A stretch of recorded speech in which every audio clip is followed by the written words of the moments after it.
Hello everyone, welcome to the online e-learning platform of Agriculture and GK. I am Ankita Singh here. Today I will discuss about Agriculture Engineering MCQ Bulletin, under which we cover on topic thermal processing of food. This is important information regarding our course Junior Engineer, Assistant Engineer Agriculture, all states complete course available here on agriculturegk.in। तो आपको इस course में recorded video class, PDF notes as per syllabus, previous year papers, MCQs, question bank, full mock test, personal guidance and interview help, YouTube classes and class notes, इन सारे features के साथ आप ये कोर्स बाय कर सकते हैं। आपको डिस्क्रिप्शन बॉक्स में लिंक्स प्रोवाइड की गई है इस कोर्स के रिगार्डिंग, आप वहां पर कांटेक्ट कर सकते हैं। अदरवाइज आप यहाँ पे दिए गए नंबर पर भी कांटेक्ट कर सकते हैं। So we will start our discussion. Question number 1, which describes the level of microbial destruction obtained by thermal treatment। तो यहाँ पर इसमें से कौन सा ऑप्शन है जो डिस्क्राइब कर रहा है लेवल ऑफ माइक्रोबियल डिस्ट्रक्शन जो हमें थर्मल ट्रीटमेंट के दौरान ऑब्टेन होता है। तो ऑप्शन नंबर ए जो है एफ वैल्यू वो करेक्ट हो जाएगा। एफ वैल्यू को हम स्टेरिलाइजिंग वैल्यू नाम से भी जानते हैं और ये एक तरह का टाइम होता है जो हमें माइक्रोबियल डिस्ट्रक्शन को बताता है कि कितने टाइम में हो रहा है, और ये 121 डिग्री सेल्सियस पर डन होता है। Question number 2, dash relates the resistance of an organism to different temperatures. तो यहाँ पे ऑप्शन नंबर डी जो होगा वो करेक्ट होगा। जेड वैल्यू जो होता है वो थर्मल रेजिस्टेंस की तरह वर्क करता है। Question number 3, dash is defined as a time taken at a given temperature to eliminate at least 90% of exposed micro organism. So यहाँ पे ऑप्शन नंबर सी जो होगा वो करेक्ट होगा। डी वैल्यू, और डी वैल्यू जो होता है वो थर्मल इनएक्टिवेशन के लिए होता है जो हमारी थर्मल ट्रीटमेंट की इफिशिएंसी को डिटरमाइन करता है। तो ऑप्शन नंबर सी जो डी वैल्यू वो करेक्ट हो जाएगा यहाँ पर। Question number 4, dash is a taken to kill a specific bacterium at a specific temperature. तो यहाँ पे आंसर नंबर जो ऑप्शन नंबर बी जो होगा वो करेक्ट होगा, थर्मल डेथ टाइम। बिकॉज और थर्मल डेथ टाइम जो होता है वो यूज होता है स्टेरिलाइजिंग प्रोसीजर जो होता है उसको रेगुलेट करता है ये। Question number 5, dash of the micro organisms is the lowest temperature at which all microbes are killed in a 10 minute exposure. So यहाँ पे ऑप्शन नंबर डी होगा वो करेक्ट हो जाएगा, thermal death point. Thermal death point जो होता है वो micro organism is a lowest temperature at which all microbes are killed in 10 minute exposure. इसमें 10 मिनट ये एक्सपोज करते हैं तब ये माइक्रो ऑर्गेनिज्म जो होते हैं वो किल होते हैं लो टेम्परेचर पर। तो यहाँ पे ऑप्शन नंबर डी जो होगा वो करेक्ट हो जाएगा। Question number 6, dash is the better way of स्टेटिंग thermal death time. तो यहाँ पे ऑप्शन नंबर बी जो होगा एफ वैल्यू वो करेक्ट होगा, क्योंकि एफ वैल्यू जो होता है वो बेटर वे होता है इसको डिफाइन करने के लिए थर्मल डेथ टाइम को। क्वेश्चन नंबर 7, इसमें हमें बताना है कि ट्रू और फॉल्स है दोनों स्टेटमेंट, या इसमें बताना है हमें कि स्टेटमेंट ट्रू है और फॉल्स है। So statement number 1, D value is lower in acid foods. Statement number 2, D value for the same organism varies depending on the food type. तो यहाँ पे ऑप्शन नंबर जो बी है वो करेक्ट हो जाएगा, बिकॉज डी वैल्यू जो defined होता है as the time taken at a given temperature to eliminate at least 90% of the exposed micro organism and it is suitable to examine the efficiency of thermal inactivation. और thermal inactivation की efficiency को ये determine करता है D value, और यहाँ पे statement number 2 में हो जाएगा जो डी वैल्यू होते हैं वो सेम माइक्रो ऑर्गेनिज्म से डिफर होते हैं जो डिपेंड करते हैं फूड टाइप पे। तो यहाँ पे ऑप्शन नंबर जो बी है वो करेक्ट हो जाएगा। यहाँ पे दोनों स्टेटमेंट्स जो दिए गए हैं वो ट्रू है। So question number 8, dash is used mainly in low acid canned foods. तो इसमें बताना है हमें कि इसमें लो एसिड कैंड फूड्स के लिए कौन सा यूज होता है। तो यहाँ पे ऑप्शन नंबर ए जो होगा वो करेक्ट हो जाएगा, क्योंकि 12D कंसेप्ट जो होता है वो लो एसिड कैंड फूड्स के लिए यूज होता है। और इसमें जो ये बोलेटिलियम स्पोर्ट्स जो होते हैं वो 121 डिग्री सेल्सियस पर इसको डन करते हैं। तो यहाँ पे जो हाई रेजिस्टेंस, इसका थर्मल रेजिस्टेंस जो होता है वो हाई होता है। तो यहाँ पे ऑप्शन नंबर ए जो है वो करेक्ट हो जाएगा। Question number 9, dash is equal to the reciprocal of the slope of the thermal death time curve. जो थर्मल डेथ टाइम कर्व होता है उसमें बताना है कि इसके रेसिप्रोकल किसके इक्वल होता है। तो यहाँ पे ऑप्शन नंबर डी जो है जेड वैल्यू वो करेक्ट हो जाएगा। Question number 10, heat resistance of micro organism and their spores can be expressed in term of. तो इसमें बताना है कि हीट रेजिस्टेंस जो माइक्रो ऑर्गेनिज्म के होते हैं और इसके स्पोर्स जो होते हैं वो किस टर्म में एक्सप्रेस किए जाते हैं। तो ऑप्शन नंबर यहाँ पे बी जो होगा वो करेक्ट हो जाएगा, thermal death time. Question number 11, identify the following conventional heating process. इसमें से बताना है कि कौन सा कन्वेंशनल हीटिंग प्रोसेस है। तो ऑप्शन नंबर डी जो होगा वो करेक्ट हो जाएगा, क्योंकि कंडक्शन, कन्वेक्शन और रेडिएशन तीनों जो होते हैं वो कन्वेंशनल हीटिंग प्रोसेस होते हैं। Question number 12, which one of the following is electro heating technique for food processing. इसमें बताना है इलेक्ट्रो हीटिंग टेक्निक कौन सा है फूड प्रोसेसिंग में। तो यहाँ पे ऑप्शन नंबर सी जो होगा वो करेक्ट हो जाएगा। ओमिक हीटिंग जो होता है वो इलेक्ट्रो हीटिंग टेक्निक होता है फूड इंडस्ट्री के लिए। Question number 13, which of the following environmental conditions is or are generally favourable for yeast and moulds. तो इसमें बताना है कौन सा इन्वायरमेंटल कंडीशन होता है जो फेवरेबल होता है ईस्ट और मोल्ड के लिए। तो यहाँ पे ऑप्शन नंबर डी जो होगा वो करेक्ट होगा, क्योंकि जो मोल्ड और ईस्ट होते हैं उनके लिए हाई सॉल्ट, लो मॉइस्चर और हाई शुगर, इन तीनों पे ये सर्वाइव कर सकते हैं। तो ऑप्शन नंबर डी जो होगा वो करेक्ट हो जाएगा। इसमें से question number 14, which of the following is true in terms of water activity of micro organisms.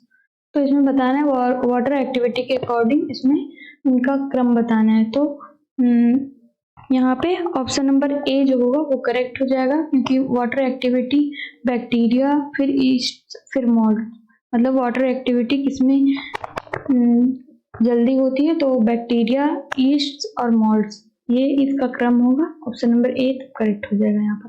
Question number 15, catalyst and peroxidase are commonly used to determine the adequate blanching of vegetables and fruits। तो ये बताना है ये statement true है या false है। तो यहाँ पे जो ये स्टेटमेंट है वो ट्रू है, क्योंकि ये कैटालिस और पेरोक्साइडेज से हम डिटरमाइन करते हैं ब्लांचिंग को। तो और ब्लांचिंग क्या होता है, ये मेथड होता है फ्रूट्स एंड वेजिटेबल को हॉट वाटर में वो हॉट वाटर से पास करने का मेथड होता है। Question number 16, match the following thermal process with temperature time relation. ये थर्मल प्रोसेस के मेथड है, इसमें बताना है कि इसको टाइम से रिलेट करना है कि कौन से मेथड में कितना टाइम करेक्ट टाइम लगता है। तो यहाँ पे ऑप्शन नंबर ए है, time for HHST and time for UHT process and temperature for HHST and temperature for UST। तो यहाँ पे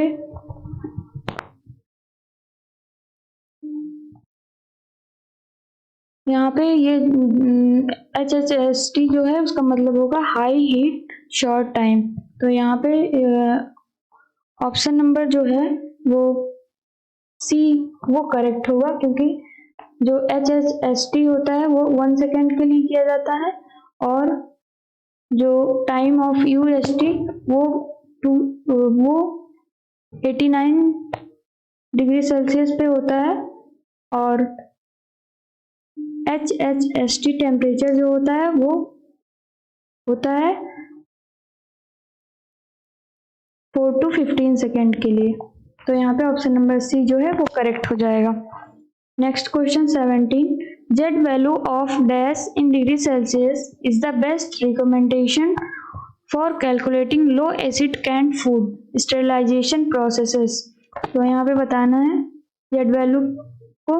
तो यहाँ पे option number A 10 degree Celsius वो करेक्ट हो जाएगा। Question number 18, the target of pasteurization is to achieve dash % reduction in viable micro organism.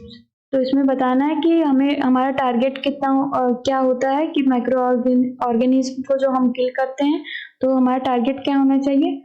तो टारगेट ये होना चाहिए कि मिनिमम माइक्रोब्स हमारे फूड मटेरियल में बचे रहें, जिससे कि सेल्फ लाइफ इंक्रीज हो। मतलब जो थर्मल ट्रीटमेंट होता है, थर्मल प्रोसेसिंग होता है, वो हमारे जो फूड के हैं वहाँ पे माइक्रोबियल एक्टिविटी को रिड्यूस करता है या बिल्कुल ही कम कर देता है। तो उसके लिए हमें हमारे जो माइक्रो ऑर्गेनिज्म होते हैं वो कम से कम होने चाहिए।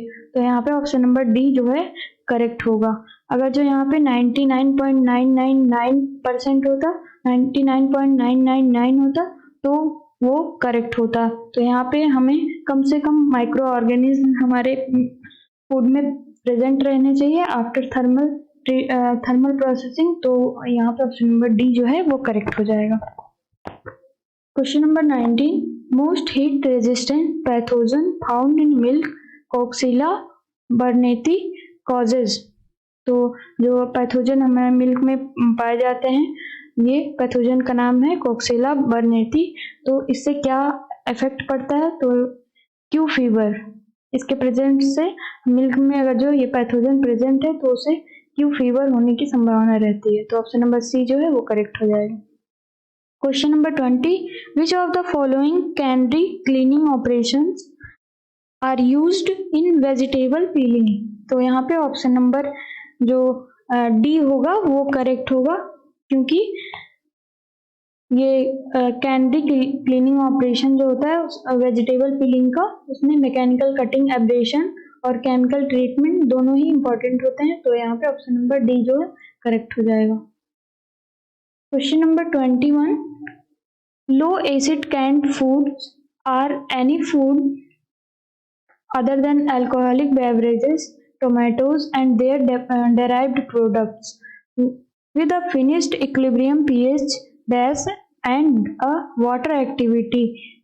तो इसमें हमें pH और water activity बताना है इन लो एसिड कैंड फूड का। तो ये ऑप्शन नंबर यहाँ पे ए जो होगा वो करेक्ट हो जाएगा, क्योंकि इसका pH जो होता है वो ग्रेटर देन 4.6 होना चाहिए और वाटर एक्टिविटी 0.85 मतलब 85% होनी चाहिए। तो ऑप्शन नंबर ए जो है वो करेक्ट हो जाएगा। Question number 22, time lag in getting the retort to process temperature is known as. मतलब टाइम लैग जो होता है उसमें प्रोसेस टेम्परेचर को रिटॉर्ट करने के लिए कौन सा प्रोसेस कहलाता है वो। तो ऑप्शन नंबर ए जो होगा वो करेक्ट होगा, क्योंकि टाइम लैग के लिए हमें टेम्परेचर, प्रोसेस टेम्परेचर होता है वो कम अप टाइम होता है। This is one of the most important information regarding this course, ICAR JRF agricultural engineering and technology course, जिसमें आपको फुल स्टडी मटेरियल सिलेबस के अकॉर्डिंग और टॉपिक वाइज कवरेज मिलेगा, और आप वीडियोस एंड PDF को डाउनलोड भी कर सकते हैं। इसमें इस कोर्स में आपको टेस्ट सीरीज मिलेगा जो कि हमारे एक्सपर्ट फैकल्टी द्वारा डिजाइंड है, और आपको ये कोर्स बहुत ही कम प्राइस में मिल जाएगा। इजीली आप इसे बाय कर सकते हैं। डिस्क्रिप्शन बॉक्स में आपको लिंक्स और अदर इंफॉर्मेशन प्रोवाइडेड है, वहां से आप जाके इस कोर्स को एक्सप्लोर कर सकते हैं। This is next question 23। Match the following. First intrinsic factor, first extrinsic factor, second intrinsic factor, third ohmic heating, fourth targeted process value. तो हम बता देते हैं एक्सट्रिंसिक फैक्टर क्या होते हैं। एक्सट्रिंसिक फैक्टर वो होते हैं जो फ्रूट्स और वेजिटेबल का के सराउंडिंग्स में जो एनवायरनमेंट होते हैं वो होते हैं एक्सट्रिंसिक फैक्टर, जैसे कि टेम्परेचर, ह्यूमिडिटी, ये सब जो होंगे एक्सट्रिंसिक फैक्टर होंगे। और इंट्रिंसिक फैक्टर जो होता है वो विद इन फूड मटेरियल होता है, जैसे कि पीएच लेवल उसका, ये इंट्रिंसिक फैक्टर हो गए। तो यहाँ पे हम मैच करते हैं और यहाँ पे ऑप्शन नंबर बी जो होगा वो करेक्ट होगा। बी ऑप्शन करेक्ट होगा। इसमें एक्सट्रिंसिक जो फैक्टर है वो स्टोरेज कंडीशन तो है तो बिलोंग करेगा, और इंट्रिंसिक जो फैक्टर है वो ये क्लोस्ट्रिडियम बोटुलिनम है, यहाँ से बिलोंग करेगा। और ओमिक हीटिंग जो होता है वो एसिडिटी वैल्यू ऑफ फूड के लिए बिलोंग करेगा, और टारगेटेड प्रोसेस वैल्यू जो होता है वो पास्चराइजेशन ऑफ फ्रूट जूस है। तो यहाँ पे ऑप्शन नंबर जो है बी वो करेक्ट हो जाएगा। Question number 24। Which of the following non pathogenic organism has high D121.1 degree Celsius value. तो यहाँ बताना है, तो यहाँ पे ऑप्शन नंबर ए जो होगा, सॉरी ऑप्शन नंबर बी जो होगा वो करेक्ट होगा। स्टीरियो थर्मोफिलस जो होगा इसका आंसर होगा। Question number 25। Which of the following components is not used in aseptic processing system. इसमें से बताना है कि कौन से कंपोनेंट्स जो हैं वो यूज नहीं होते हैं एसेप्टिक प्रोसेसिंग सिस्टम में। तो यहाँ पे ऑप्शन नंबर बी जो होगा वो करेक्ट हो जाएगा। फ्लो डाइवर्जन वैल्यू जो होता है वो एसेप्टिक प्रोसेसिंग सिस्टम में नहीं यूज होता है। Question number 26। The term aseptic in thermal food processing refers to. तो यहाँ पे ऑप्शन नंबर बी जो होगा कॉमर्शियल स्टेरिलिटी वो करेक्ट हो जाएगा। Question number 27। The metering pumps used in aseptic processing are positive displacement pumps which are dash sensitive to dash than centrifugal force। तो centrifugal pump, तो यहाँ पे ऑप्शन नंबर सी जो होगा वो करेक्ट हो जाएगा, क्योंकि जो मीटरिंग पंप होते हैं वो एसेप्टिक प्रोसेसिंग में जो यूज होते हैं वो पॉजिटिव डिस्प्लेसमेंट पंप होते हैं जो कि लेस सेंसिटिव होते हैं, और इसमें जो प्रेशर ड्रॉप होता है वो लेस होता है सेंट्रीफ्यूगल पंप से। तो question number 28। Reciprocating piston pumps can be used to handle the products with particulates up to 7 centimetre in size.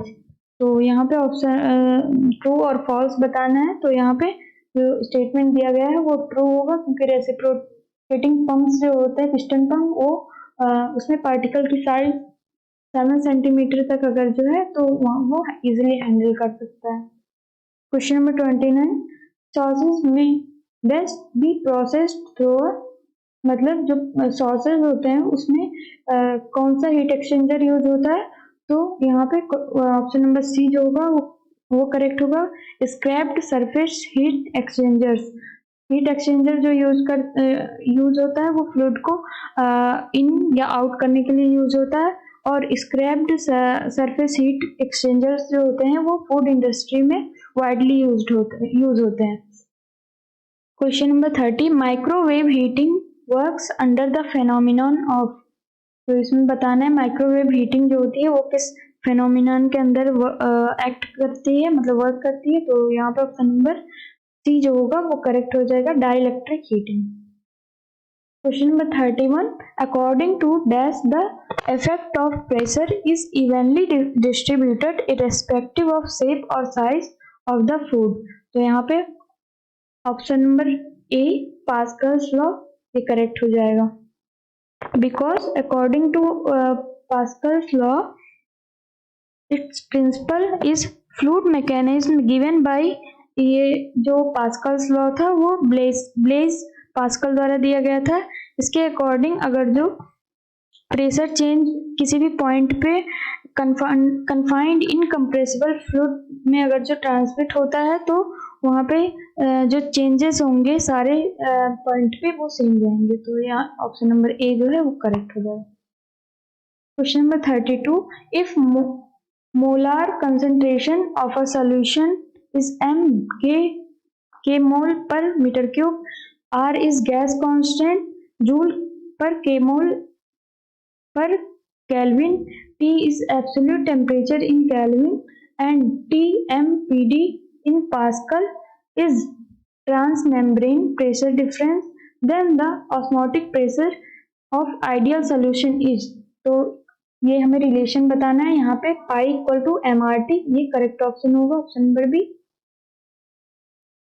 Question number 33, dash is the most widely used process of recovery of soluble whey protein concentrates.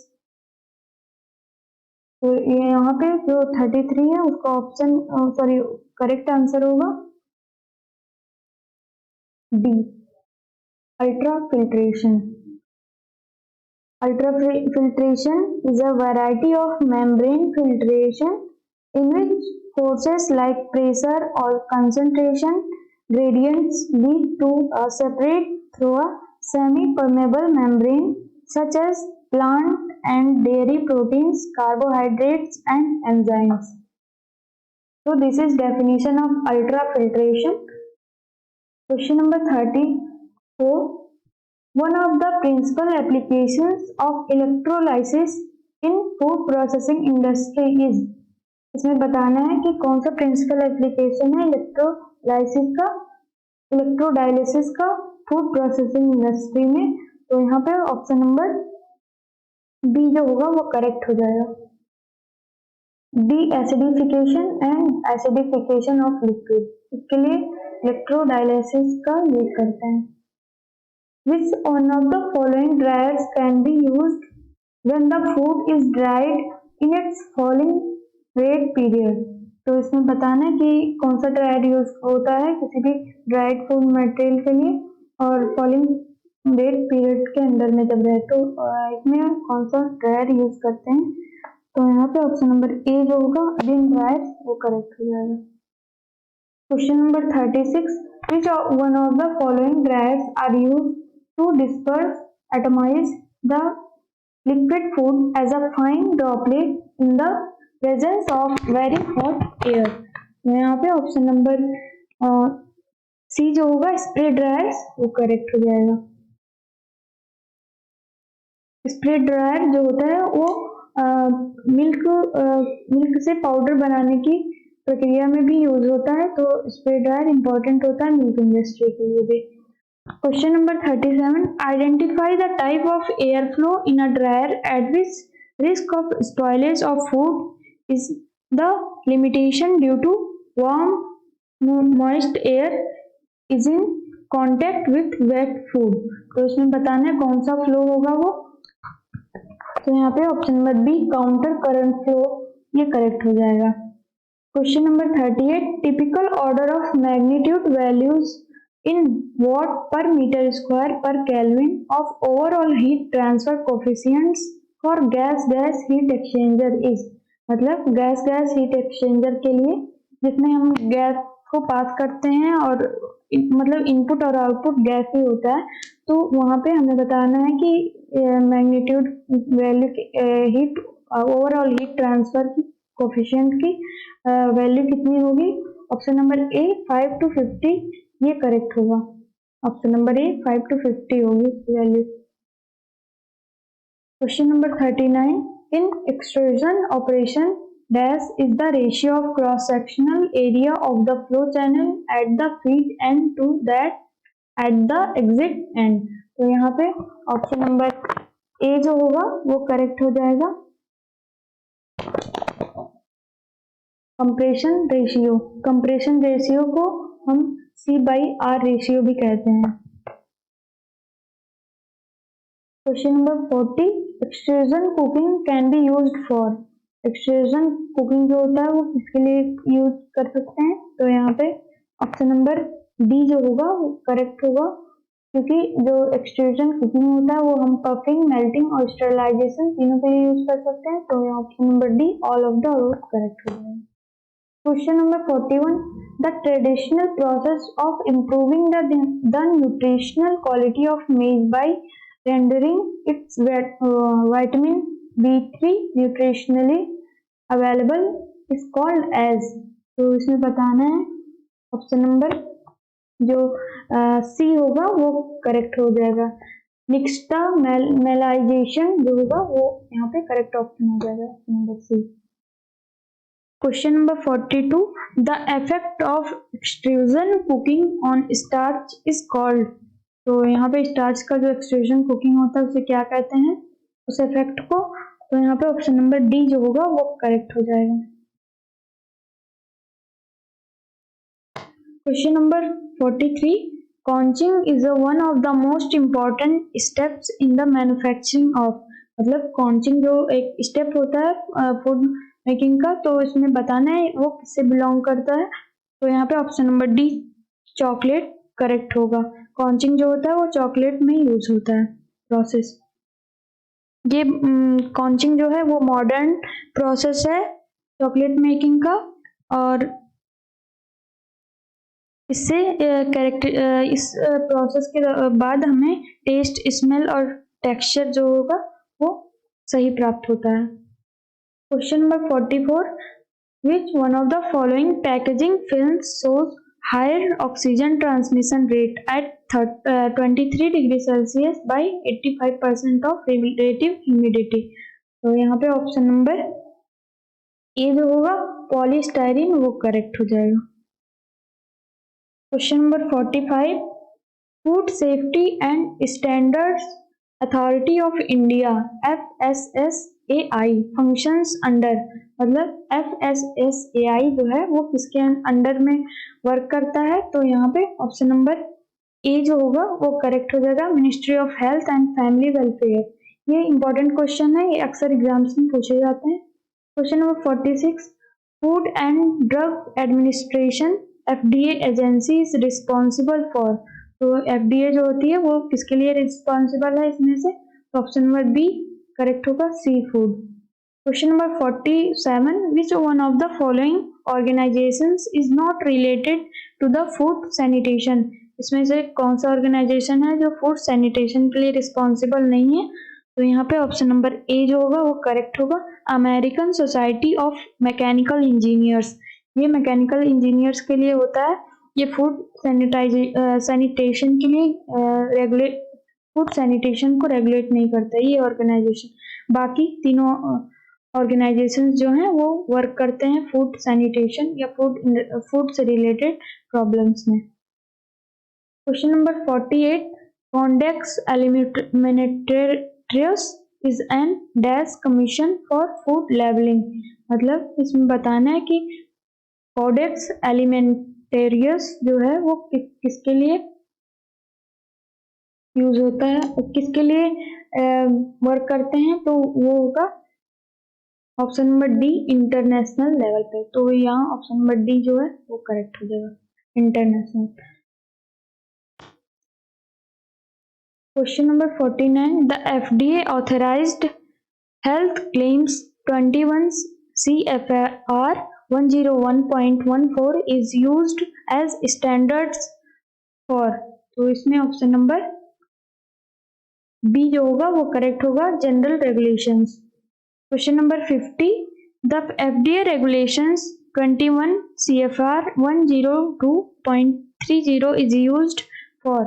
तो यहाँ पे ये option number सी जो होगा वो correct हो जाएगा, juices and water. CFR stands for Code of Federal Regulations, और ये यूएस या यूएसए गवर्नमेंट द्वारा चलाई जाती है। ये जो भी कंपनीज या जो भी फूड मेकर या फूड प्रोडक्ट इंडस्ट्री है, अगर जो वो स्टैंडर्डाइज करना चाहती है अमेरिकन कंपनीज से रिलेटेड अपने प्रोडक्ट्स को, तो वो CFR के रेगुलेशंस को यूज करती है।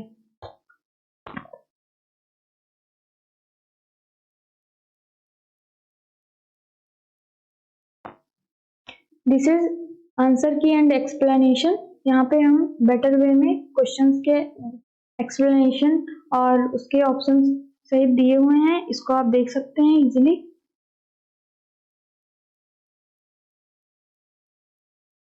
This is our YouTube channel agriculture and GK. आप हमारे यूट्यूब चैनल को सब्सक्राइब कर सकते हैं, और आप हमसे इंस्टाग्राम, टेलीग्राम पर ऐड हो सकते हैं, जिसके लिंक्स आपको डिस्क्रिप्शन में मिल जाएंगे। आप हमारे ऐप को प्ले स्टोर से डाउनलोड कर सकते हैं और हमारे कोर्सेज को परचेज कर सकते हैं। Thank you for watching this video. Please like and subscribe our channel Agriculture and GK.